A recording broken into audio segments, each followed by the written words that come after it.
How do you feel like you've played so far this year? How would you evaluate your performance? This week, this year in general, I feel this is probably the most confident I've ever felt.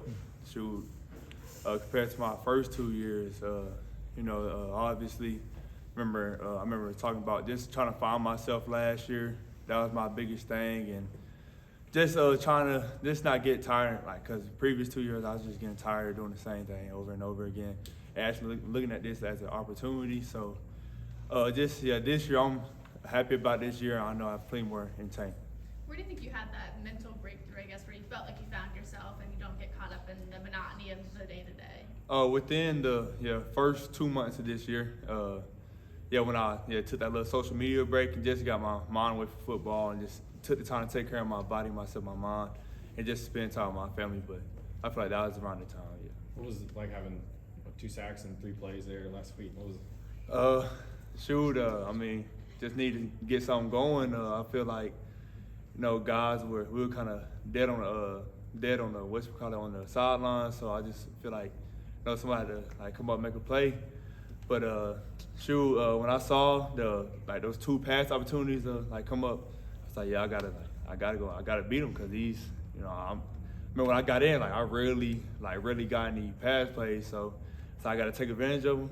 And those 2 I took advantage of. Got to the quarterback. You and your brother both wearing 31 this year. Is there a story behind that? Oh yeah, our granddad, our dad's that he wore it back in high school, so it's a family thing. Yes, sir. Did you tell your dad you were gonna do that, or? No, it was really just natural. I remember back in middle school, I got 31, and I really didn't. I was like, oh, that's a nice number. Next thing you know, my mom, she was like, your dad, your granddad, he wore number 31 back in high school and stuff. So I was like, shoot, well, I'm just gonna keep this number then. And then my brother, remember back in high school, my brother, he ended up getting it his sophomore year, and I had it my freshman year, and I had it before. I had 31 before him, so he's trying to say I was copying him. But I was like, nah. But it's a family thing. What kind of player was your granddad? He was a safety. Yeah, he's a hard player. I really didn't get to watch any of his film, but I heard great stories about him. Caleb, you guys are 4-1, and obviously right, and will be eventually the playoff mix. But how do you guys feel like? What's the conversation, the energy of just hey, we got a lot of room to grow. We're nowhere near playing our best ball right now. Yeah, Coach Hype, we preach that every day. We're nowhere near close to where we have to be because we still have our growing pains. Sometimes we beat ourselves, but we take it as a day-by-day mindset. It's a day-by-day mindset, and then whenever we're out there on the field, it's a play-by-play. So just finding time to, reset whenever we're out there, even after we're messing up, and just keeping that mentality of just play-by-play, day-by-day mentality. Specifically the DB room, how do you feel like that same thing, hey, we got a lot of room to grow. By the end of the year, we could be one of the best units in the nation. Man, yeah, those guys, especially even the young guys, they've stepped up a whole lot.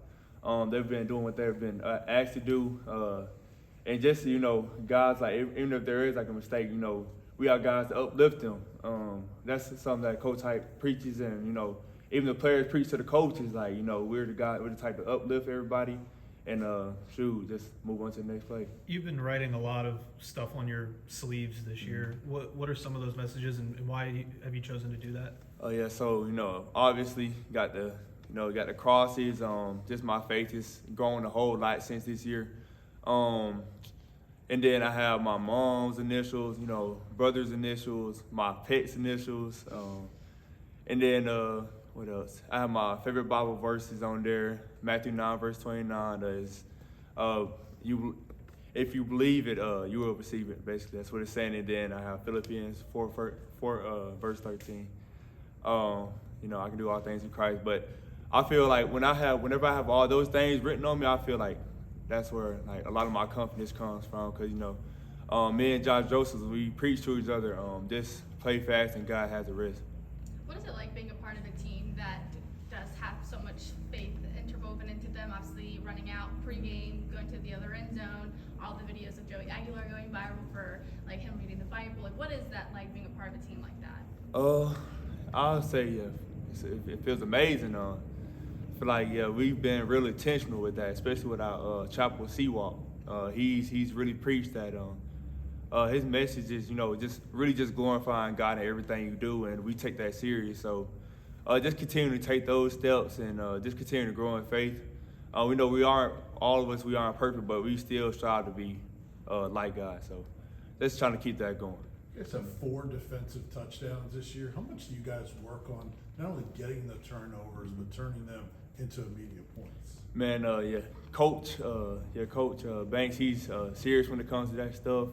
He tracks all our missed opportunities, like all those things. So we really take those things personal. Like even if we have those missed opportunities, we find ways to capitalize on those things. And you know, Coach Banks, he's done a great job on preaching on that. So that's how we've been, you know, getting those turnovers and scoring. You've now been here for a couple of years, and you've gone from being one of the guys who's being mentored to being the mentor to other players. How gratifying is that for you? How much do you get out of that, being able to teach the other guys what you've learned in your years here? Oh yeah, throughout the years, Josh and James, it's really been them.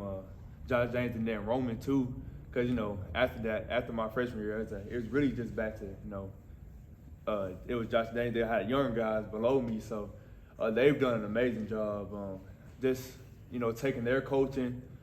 They've helped me when it comes to that day-by-day mindset, day-to-day mindset, play-by-play mindset, because there would be times where I was getting tired of doing the same thing over and over again, but they're just like, man, you gotta look at this as an opportunity, because not too many people get this opportunity. So them two, they've done an amazing job, and then coaches obviously too, and You guys lead the nation in sacks. How rewarding is that as an edge rusher that you're contributing to that production? Oh man, really it's just something that we worked on all off season. The guys, we really